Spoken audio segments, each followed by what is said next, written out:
Right here. All right, so I'm in my mid-30s now, and I finally know what I want, which is not to be single.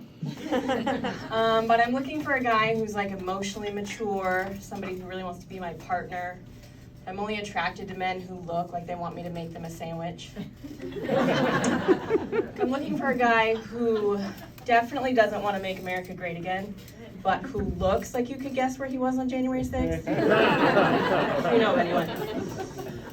The good thing about being single now, though, is that my married friends like to buy me stuff. I was out to dinner with my friend Katrina recently, and the check came, and she's like, "Don't worry, this is on me, because I have a husband." You know, I'm like, yeah, no, I want all that, but like free tacos are okay for now, too.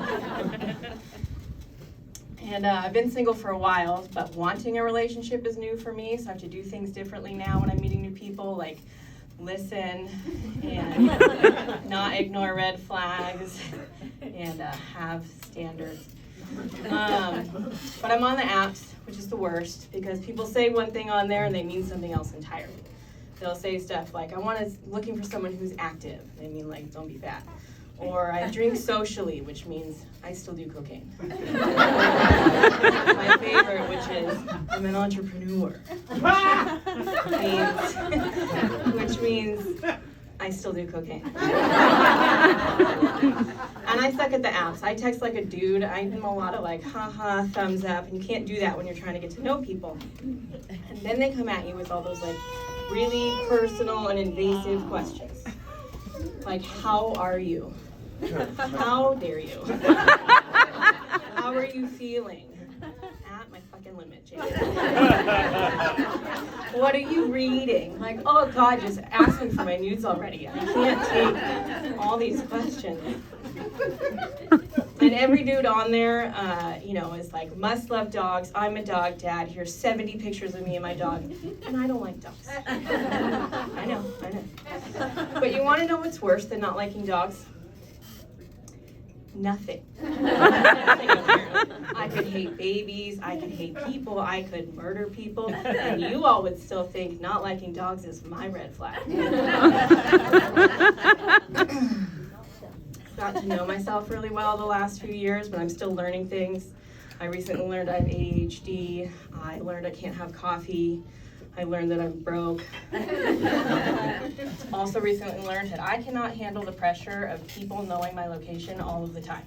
I had to turn it off. You know, you give it to your friends for safety reasons, and they just track your every move all of the time. And I need to be able to lie about where I am, or who I'm with, or who I'm doing. Had to forgive myself for a lot of stuff, and that was really hard. It was hard because I can forgive, but I can never forget breaking into that random guy's house from Tinder at 2 a.m. and then a fetish because I thought it'd be a fun surprise. It wasn't. Let's see, I can't remember anything at all anymore, so I have reminders on my phone for literally everything. Make therapy appointment, drop stuff off at Goodwill, use avocado. And it works most of the time, but sometimes I don't appreciate my tone. I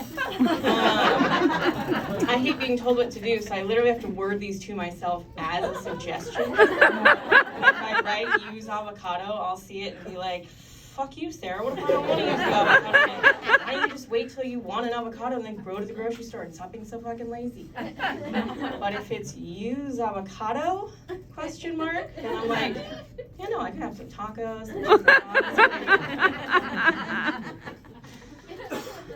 The other night, my bedroom window was open, and I heard someone whisper, "Psst, hey." I was terrified. I immediately thought the worst. Rapist, murderer, Jehovah's Witness. Turns out my neighbor's just a drug dealer, and this guy was at the wrong window. But the worst thing is that I know exactly what I would do if I was actually in danger. Most people have like a flight response where they like run away from danger, or a fight response where they, fight off the danger. I freeze. So I literally cannot move. I can't breathe. I can't yell to my roommate, which I guess is the best option. for the murderer.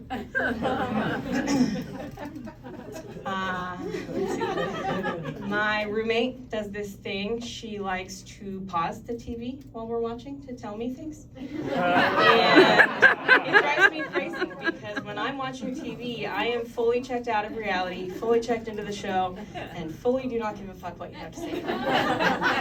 Like last week we were watching Sister Wives, and she paused it halfway through, and I'm like, look, I know your mom's in the hospital, but we've been waiting months to watch Cody get talked by the second wife, so like, can this just wait till the end of the episode at least? And I love doctor shows. They're my favorite. I watch them all the time. Grey's Anatomy, The Good Doctor, The Resident. And I watch them so much that, like, you know how they recently said 50% of men think they could land a plane in an emergency? I'm pretty sure at this point I could do like an emergency tracheotomy with like a pocket knife and a straw, those little bottles of booze like on an airplane. I'm not saying the guy would make it, but I could do it.